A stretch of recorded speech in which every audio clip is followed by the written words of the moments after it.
In a special edition of The Dish, we meet the chef behind some of the most inventive Italian cuisine on both coasts. Casey Lane is a four-time semi-finalist for the James Beard Foundation's Rising Star Chef Award.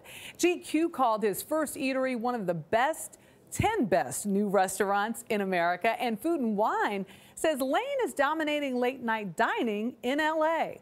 We sat down with him at two of his popular restaurants, both located inside newly built hotels. Not bad for a chef still in the early years of his career. So are you a little superstitious about all the success at such an early age? I just feel out of place most of the time. Why?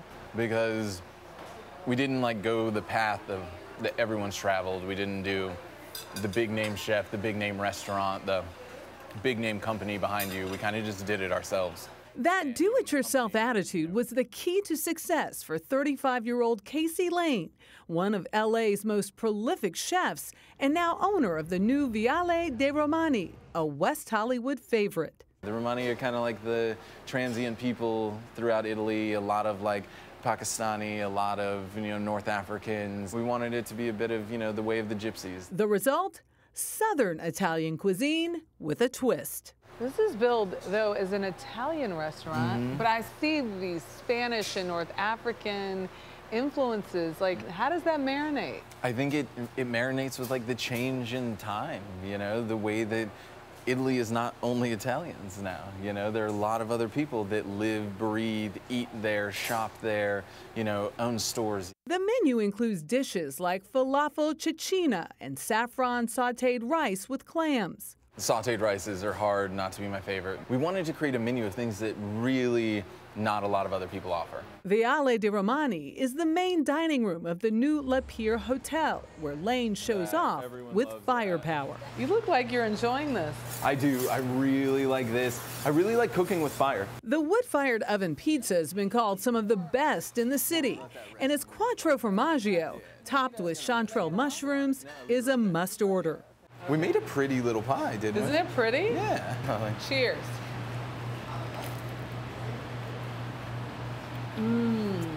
When did you discover this is my passion? I want to be a chef. I loved the idea of families having dinner together, That was when I was 5 years old, cooking with my grandfather. It was the only way he could get all of my aunts and uncles around the same table together, because they were all 20-somethings and there was 5 of them and they were out all over the place. And I saw the way that they would come when he cooked, and I really, really liked that. Lane fell in love with baking in Portland at the city's fine dining institution, Clark Lewis. He then headed south to Los Angeles to open the Tasting Kitchen, one of the toughest reservations along Venice's Abbot Kinney Boulevard. Why does it work? It was 2009, so we're almost 10 years ago.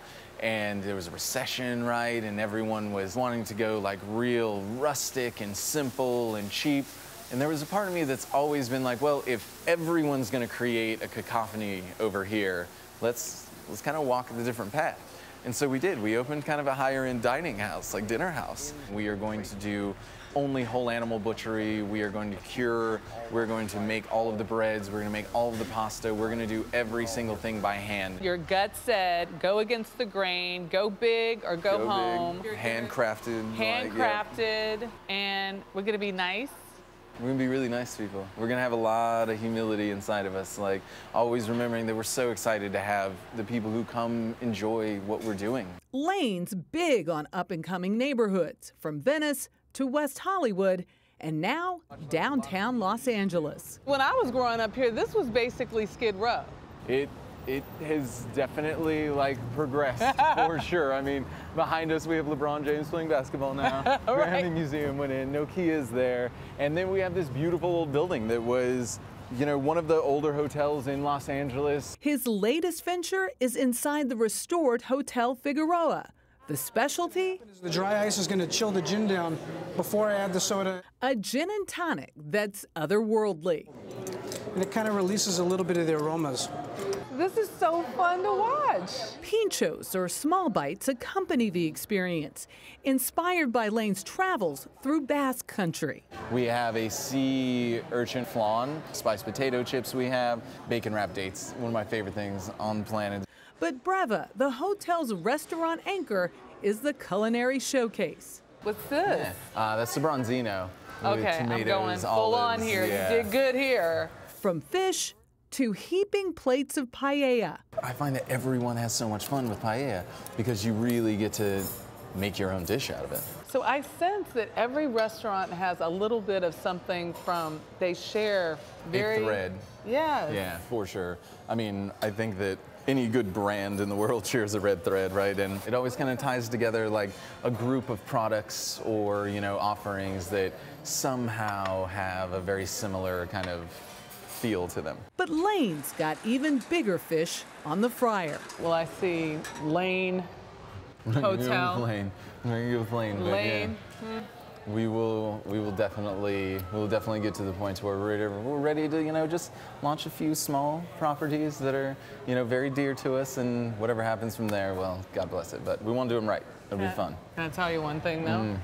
This hummus is off the chain. Amazing. Absolutely amazing. I love how you started that story with your mouth full and it never stopped.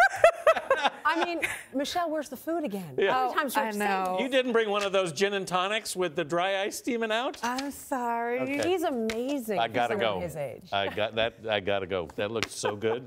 Wow. Lane.